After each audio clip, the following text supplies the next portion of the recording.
This will be short because it's kind of late and I just want to do a little roundup of some things I've seen on the news. And we'll get into deeper topics later, but first things first. Rachel Reagan. What an embarrassment. A PhD in cultural movement when the cultural brown movement was all I saw. Let me be real. A colonizer should not be in a breakdancing competition because if you heard this woman speak and see the way she moves, you know she knows nothing of breakdancing culture. She was a poser from the beginning. She was chosen because the committee that chose her was set up by her, so she scammed the Olympic Committee for a free vacation and got it. And had the nerve to talk about how she did her best. I'm from the very country where breakdancing originated. And a colonizer like her, I know she's Australian and Australia was a penal colony of the UK. But other people get my meaning when I say colonizer should not be in a breakdancing competition. I'm not trying to say that white people can't breakdance. I've lived through the 80s. I know that's not true. However, this particular person can have several seats and also should never speak again until she apologizes to America for destroying something that we created so vilely. Because she embarrassed herself, she embarrassed her country, which actually, if you know what a bogan is, it wouldn't be hard to do. and managed to piss me off and make herself the laughing stock of my country. And probably several other countries to be real. I mean, come on. Next thing, I want to educate some of you. Not all of you, but some of you, maybe a lot of you. If you live in my country, it's an election year. And I know we get all hopped up with we're gonna pick our new president, but every year I think y'all forget there's something called the Electoral College. The Electoral College picks our president, not you. Your votes don't matter. If you think I'm lying, there's a Key and Peele skit where it talks about voting and it literally tells you that your vote for your president doesn't matter. If you're not part of the Electoral College, your vote is called the popular vote, which we've seen, like when Hillary Clinton won the popular vote but still lost the election. Okay? If you went to American high school, you should know about the Electoral College. I don't understand why presidential elections are the time when people beat on the door for you to vote, but it's the one time that your vote doesn't count. People wake up and realize something. If God doesn't keep you, you won't be kept. Don't say if we get so-and-so in office, things will change, because so-and-so is for us. Truth of the matter is, none of them running for office, being in lower office, especially the president, they're not for you. You don't matter to them. You are nothing to them. You are expendable. And they don't care. So why should you? Because you're going to take the time, you're going to waste your time, you're going to vote, and then you're going to be disappointed because the person you voted for didn't win. But you voted in a popular vote. In fact, what they do, which you don't realize is, every 4 years when we have a presidential election, it turns into what? A popularity contest. And so the population votes, and then the population decides who wins the popular vote. But we do not pick our president. Please stop being stupid. I know some of you are like, oh, you're calling me stupid? That's fuck you. Because if you went through school in the U.S., through high school at least, you heard about the Electoral College. But every year, I see the same motherfuckers do the same dumb shit. Oh, you gotta vote because picking our president matters. Bitch, you don't pick your president. You don't.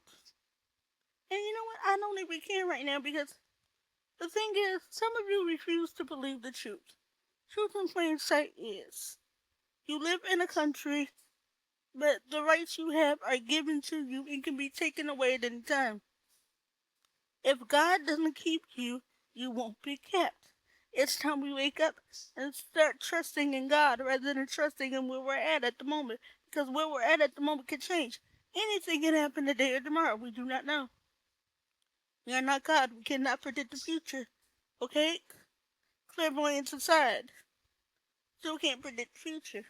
Now, I'm going to tell you something that you may not like about your favorite candidates. Let's start with Trump. You know his greatest hits of all time when he's like in office, then do you want that again? That's one. Kamala Harris is only black now that she's running for office. The woman really fluctuates with her identity, which is her right. She is mixed race. But trying to get the black vote by now appealing to black voters as a black woman, I find sus. Because where was this I'm a black woman while you were in office as vice president? I don't get it. I don't get a whole lot of politics because to me, it's lies. Politicians are liars and you can tell they're lying. Why? Because their fucking lips are moving. How many times have you even gotten your choice of candidate in office? By some miracle, the Electoral College agreed with you that year. You got your candidate in office, and then he fucked around and you were fucked up. How many times did that happen, huh?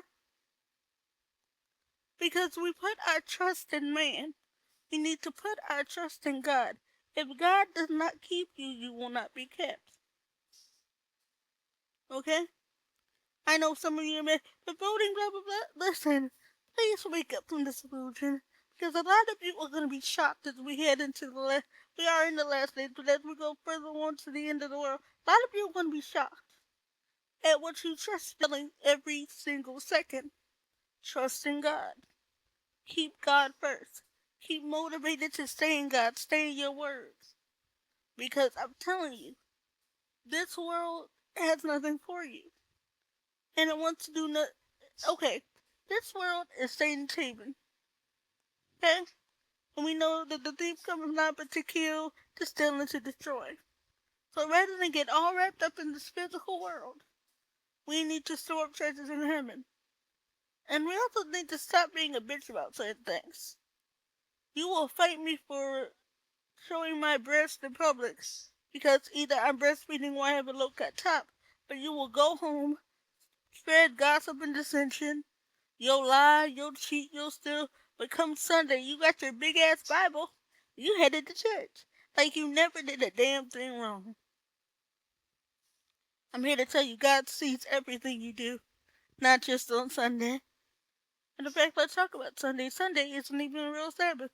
Look at your calendar. Our calendars begin on Sunday and end on Saturday, which means the end of the week is Saturday. Counting God's time, that's Friday night to Saturday night, because from sunset to sunset is one day. That's how we count God's time. If you think I'm wrong, go to the book of Genesis. Evening and morning were the first day. As soon as it hit evening again, it was another day. That's why for us, who read the word thoroughly and have it rightly divided, we keep the Sabbath from Friday sunset to Saturday sunset. There are also God's laws, statutes, and judgments in the book. There's also the Lord's feast days. He set aside holy days for us. In fact, the word holiday really is holy day because HOLI, not using the Y, and then day, DAY. I mean, it makes perfect sense. But you will fight me on that and want Christmas and Easter and all things pagan. And by the way, I have to look it up to know where exactly it is because I did see it but didn't write down, my bad. But Easter is mentioned in the Bible, running alongside Passover. So it's not the holy time of the year you think when you have Holy Week and all this other bullshit. No. It was coexisting while Jesus was alive. So how could it be about his resurrection and his death? I mean, common sense, people. I really feel kind of irritated when I think that we have grown adults that have access to books and know what a library is but fail to go in there and fucking read it. I hate that. Because, knowledge is power. And the more you know of the right things, the better you can be. I mean, let's just be real. The more you know, the more you see.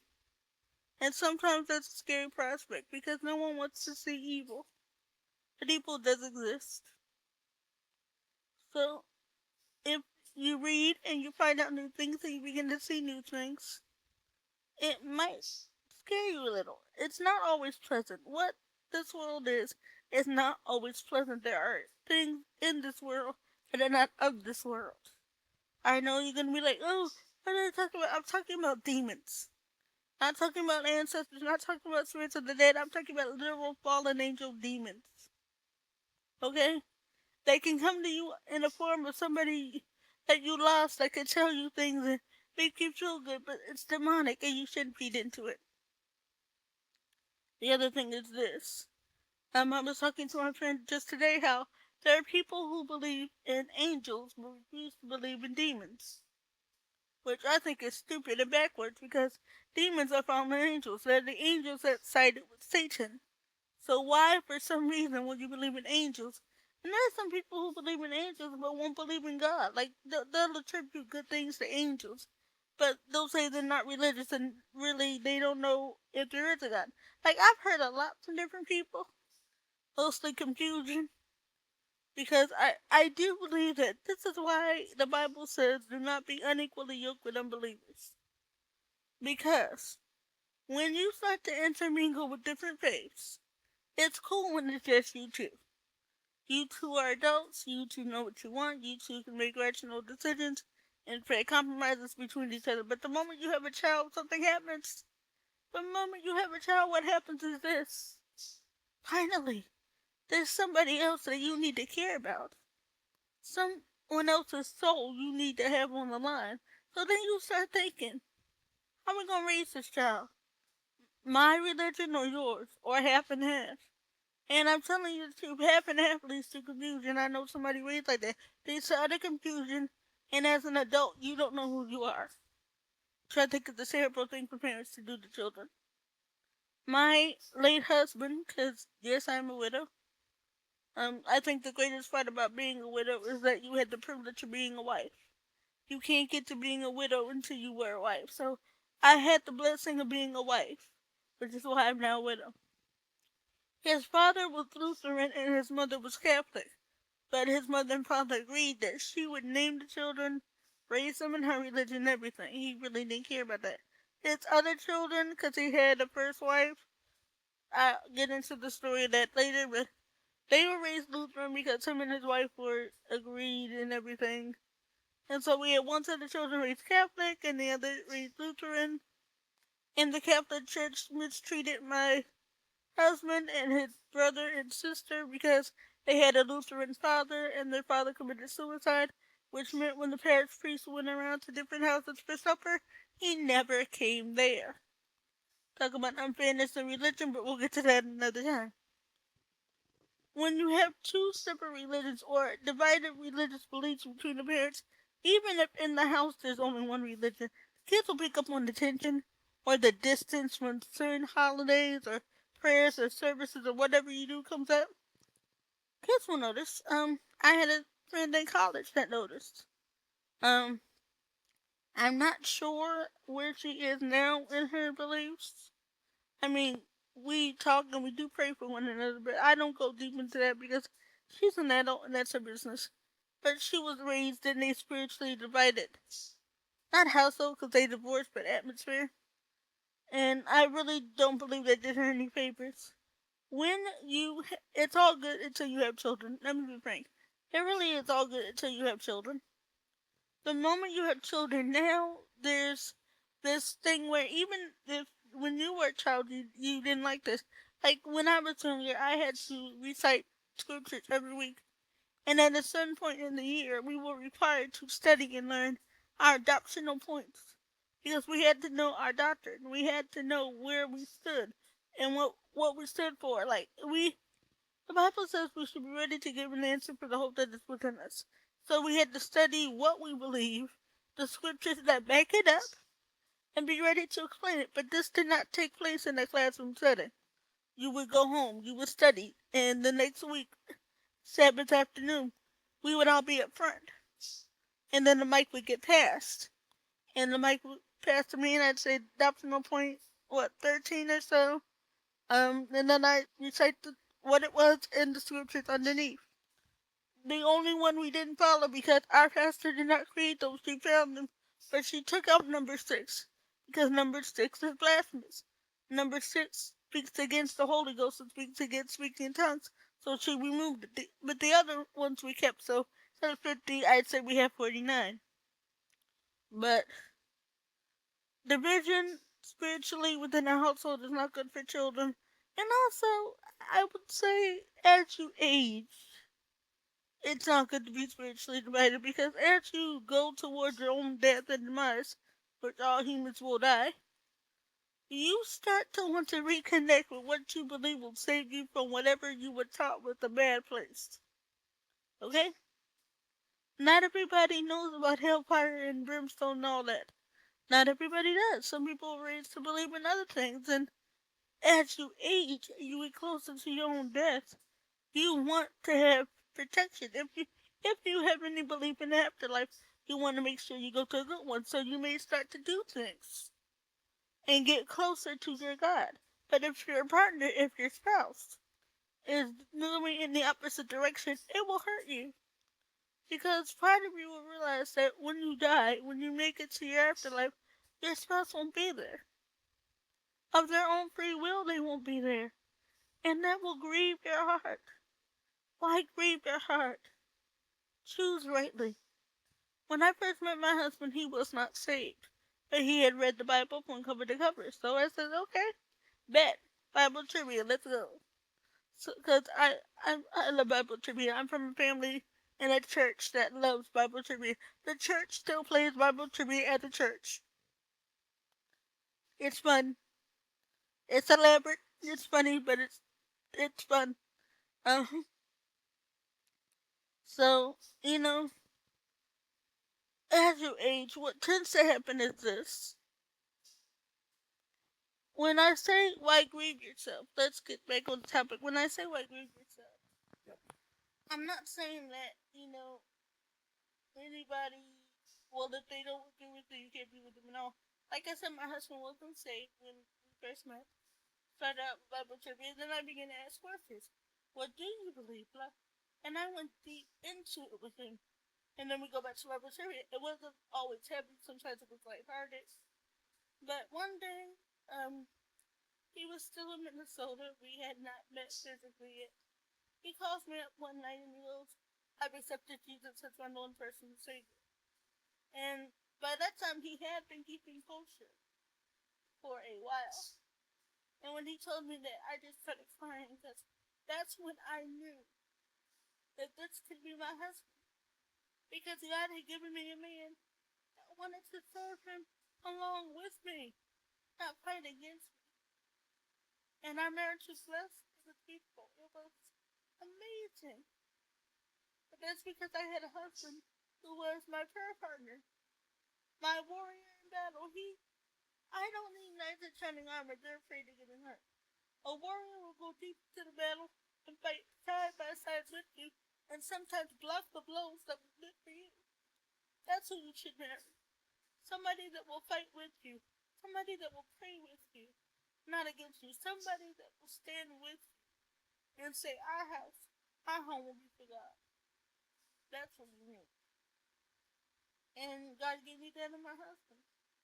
I do, and I know there are a whole bunch of people that say, oh, it doesn't matter because we have love. Let me tell you, a lot of what you think is love is actually lust. Because I've seen it when you marry and you don't dig deep and you just surface feelings are confusing because they're temporal, they're unstable, and because they fluctuate too much. And those are surface feelings. And at the beginning, they're so wonderful. You get butterflies and stuff. Just thinking about what they look like, right? And so you go, oh, you imagine this and you imagine that. So you come to a point where if that's all you're in for, the physical attraction or what you can get from it, know this. People age and people change. And what people used to do and what they can do now will change. My husband started off walking tall, ended up frail in a wheelchair. He died of cancer. Things can change. People get sick and things happen. If it's only physical or for what you can get, your marriage will not last. It's built on lust. Even if, it's not about his looks, it's not about his money. There are other things that lust can lead to. I mean, money and physical attraction are the first ones to pop in the mind, but there's also a thirst for companionship. But you need to settle down. The need to say, I have, I have, I have. Like a lot of women, a lot of church women especially, have a need to say, I have a man, I have a man. When I got with my husband, because we were together for 18 years, married for 6, because most of the time he was in a different state, he lived in Minnesota, I lived where I lived. So, it was hard at first, because I wanted to be his, but that barrier for me was his beliefs. Because he was raised Roman Catholic. I believe Roman Catholicism, Eastern Orthodox, they're the great poor Babylon, okay? I'll just call it what it is. They're the great poor Babylon. And I did not want that in my life, and I told him so from the get go. And it's funny how my internet mama is Jehovah's Witness, and she agreed with me. Anything Catholic can't come in the house. It has to go because it is an accursed item. And I found out that the Jehovah's Witness would agree with me, but right is right, amen? So, let me get off this topic because I do have another one I want to cover. But in short, don't cause yourself more angry, okay? Don't cause yourself more angry. Trust God and live right.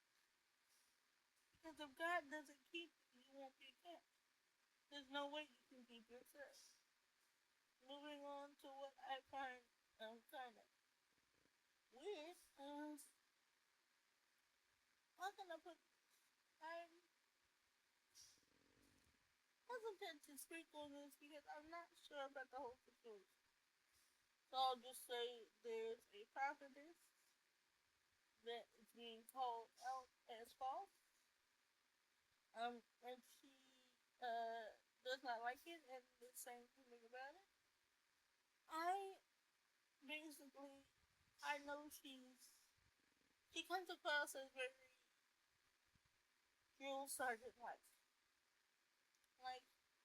it is a love of God that draws nursery princess. I don't hear a whole lot of love in what she says. What I hear is basically sometimes I hear warnings, a lot of times I hear little sprinkle of condemnation. Now come on, okay, but it's her. I have not paid very much attention to her, except to say that she does not like Beyonce and feels that if you're going to her concert, you are condemned already. I don't like Beyonce at all. I don't like her temperament. I don't like the way people worship her. I don't like anything about that. And I don't think she was the most talented member of Destiny Child either. But here's the kicker: she was the lightest. You heard me? She was the lightest, which means colorism played a huge part in that. Because the better singer is Kelly Rowland, and I'm saying 10 toes down on that. But we all know what happened, so let's be real with the thing things.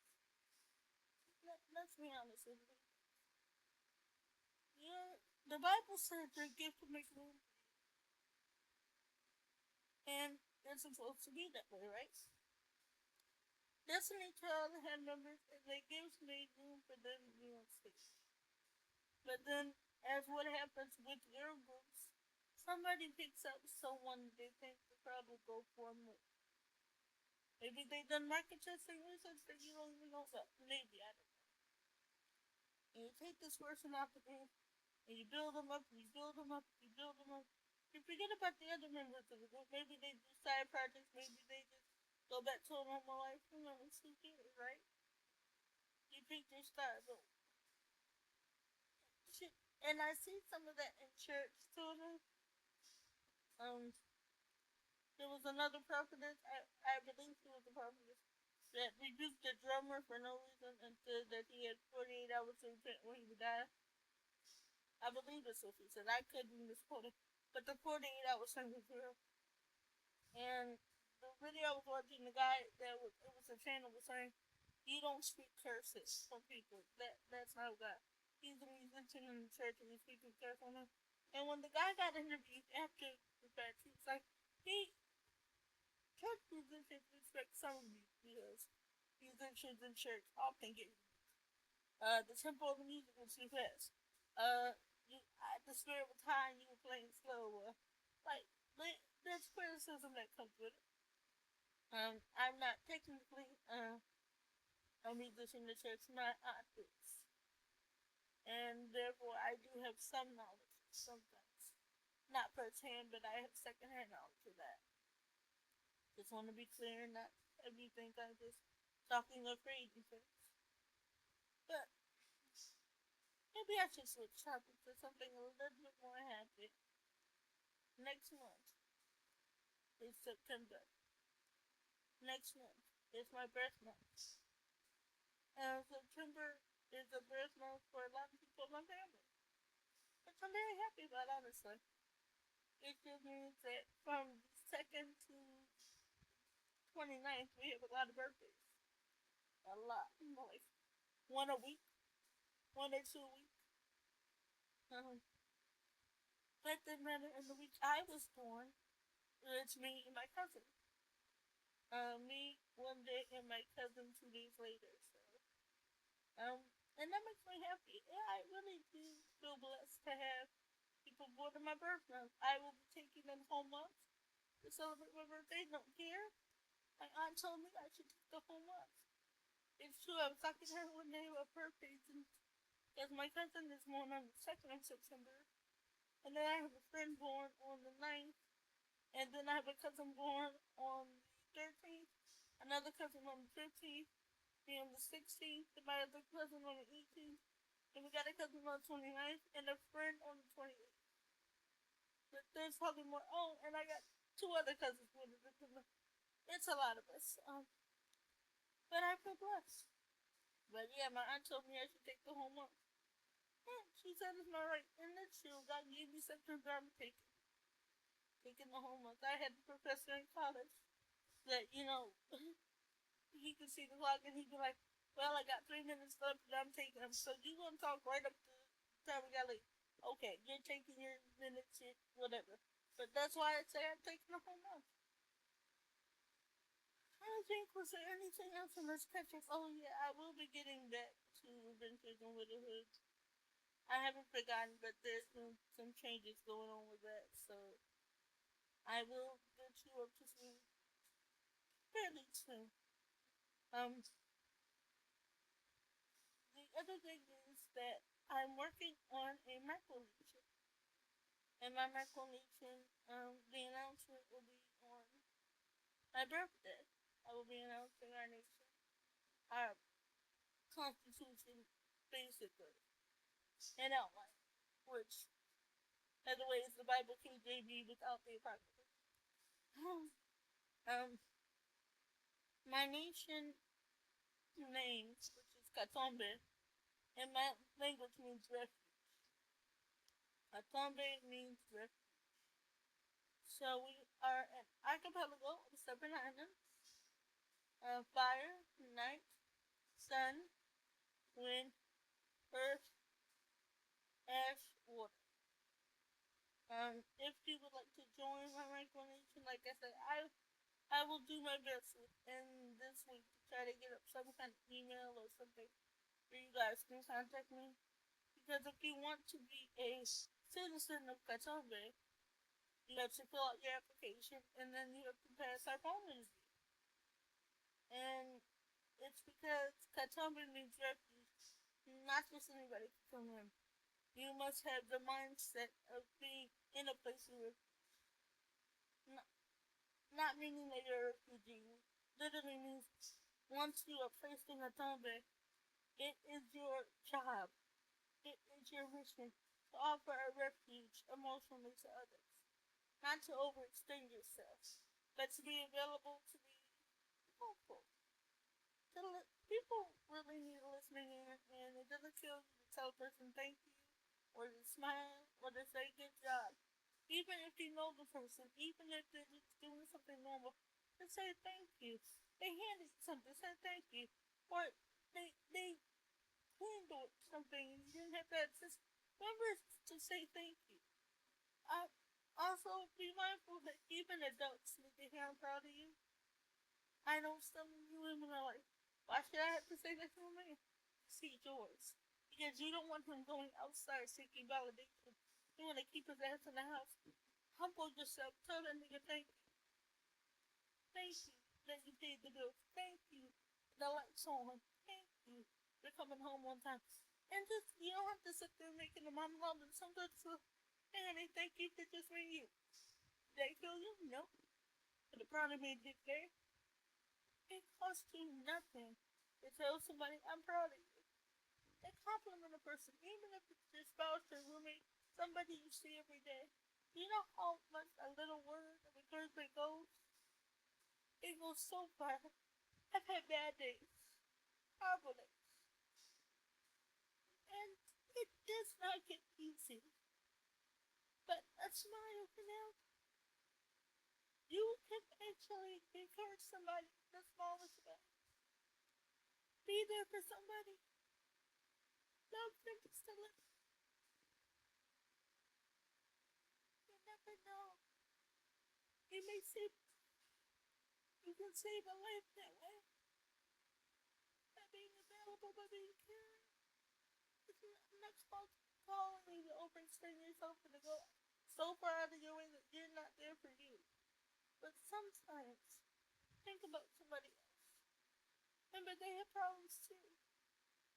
And maybe just being a listening ear. Not a listening ear to go back to gossip, but a listening ear that will take the matter from the person to take it directly to God. Be a help to people.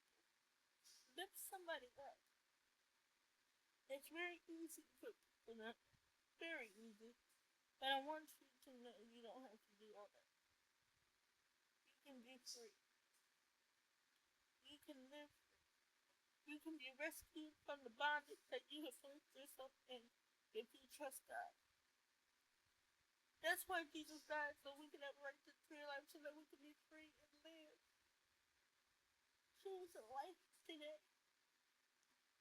Choose hope. Choose Jesus, please. Choose Jesus.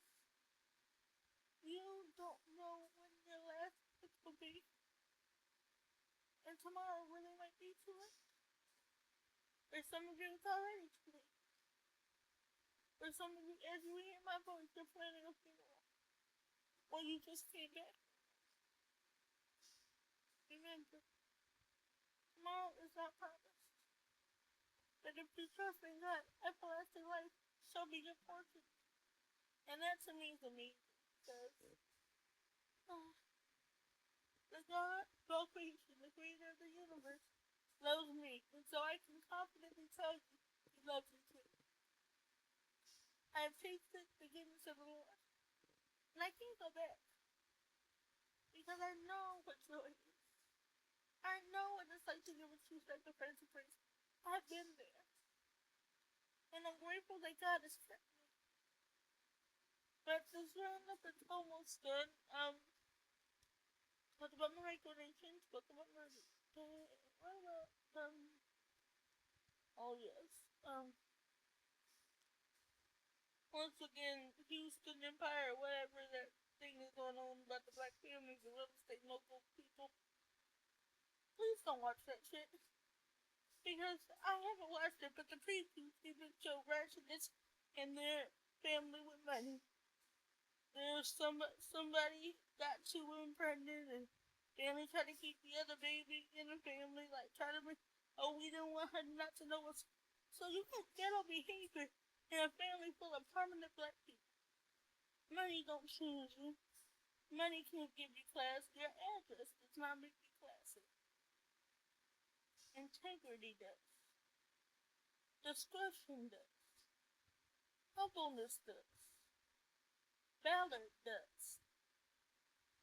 But I see a lot of ratchetness, but they're like, well, we have money and we have this job and we do this and we do that. Listen, let me tell you the truth. When you die, somebody's gonna take all that you have stored up and either hoard it for themselves or give it away. When you die, you better hope somebody remembers you. Just maybe not. I don't expect to be remembered, and I really don't care, because as long as I'm right with the Lord, all is right with me. But really people would kill us to stop watching reality TV that doesn't show us reality. If you want to see ratchetness and get on this, actually, sit on your porch and popcorn, wait for your neighbors, you'll see it. I mean, let's be real. We watch these reality TV shows and they have money, but then, oh, so-and-so's marriage is breaking up, their child got arrested. Like, these people we see on TV that we're so invested in their life are pretenders. And it's all up the side. Shakespeare said all the world's a stage, and they make it pretty plain that it is. But we take it and we're like, well, so-and-so can do this, and so-and-so can do that, and blah, blah, blah, blah, blah. And I'm like, yeah, but what about our lives? So what? I think we become dissatisfied with our lives because we see too much around us. We have too much around us. When I was younger, this was before you had home computers, we did something in the evenings called watch TV as a family, which for us led to conversations as family. And then there were times when we just read as a family, or my mother would read to me, because, like Bible stories, she read the Bible stories and she read the story out of the Bible so that I would know what the Word of God actually said. Yeah, I just kind of want you to know that reality TV only makes us satisfied with our reality. It's not a mirror. Not a true one, anyway. It's a holographic illusion of life. And it makes us desire things that we were never meant to desire. Because not everything you see is good for you. Paul said all things are lawful, but not everything is expedient. So that's what we have to keep in mind. Not everything is for you, but when it comes to these reality TV, like I said before, leave this shit alone. It warps you. It and I'm not saying like I never watched it. I used to be real deep into housewives. Like every housewife show except Atomic, I'd watch. And then some said to me one day, what all the effort you're putting into them, do they even give a fuck about you? The answer is no. I mean, I chatted with a couple housewives. One being Yolanda, I asked her to spread the word about cerebral palsy awareness during the month of March, I believe, and she did, which I was proud of and grateful for. Also, I spoke to Kathy Wahili from Real Housewives in New Jersey about some birthday cake idea I had because she's really big into baking. I have sent things to Kyle and Lisa Rinna. I don't want to test Lisa Vanderpump with a 10-foot pole unless I have 10,000 gallons of hand sanitizer ready. Not touching her. Ew. No. But I used to be so invested in Housewives. But when I let go of reality TV, because I also used to watch Love and Hip Hop, every Love and Hip Hop, but and Black Ink Crew Chicago, I used to be real deep into reality TV. I'm not saying it as if I never touched it, never looked at it. What I'm saying is, not that you have to, but what I'm saying is, if you let it dominate you, if it takes over your conversations, if it takes over your thought process, remember this, they don't give a fuck about you. They don't even know you exist. Yeah, they don't even know you exist. So, with that in mind, it's okay to watch, but giving them so much of your time and energy just seems like a waste to me. Because they don't seem like good people. I mean, you watch it, and the best thing for a housewife is to get off the show. Because that's usually how you stay married. Because I've seen marriages break up over this show. And I don't know what fame or something got to someone's head. I'm not sure. But what I can tell you is this. It doesn't deserve your focus. Okay, and all the reality TV shows are all the same. Hookup, breakup, heartache, rage, crumble, depression, comeback, relationship dies. It's a circle. A scripted circle. It's not reality. It's a very scripted circle. Because I don't believe you can have reality in a fishbowl with that many cameras on you. That's why press conferences are so boring, because they are like literally, we're gonna do this, and this, and they follow it to the T, which is what we're all supposed to do, but it can come across as pretty dry. Well, I'm talking too long, and I'm gonna wrap this up. So this is a roundup. Rachel Ray Gun trash. You don't vote or die, like South Park said, but like South Park also said, get choices between the deuce and a turd sandwich. Those are your choices, but you don't actually make them the electoral college. Pick your president for you, because they don't think you're smart enough to pick your candidate. The president. Also beware. Beware that people say things and do things to try to bait you. Don't get caught up in it. They're not worth it. Okay? Remember, he just loves you, God created you, and you're beautiful. Take care, and until I see you again, stay blessed, stay happy, stay well, and remember, at least, you know I care. Bye-bye.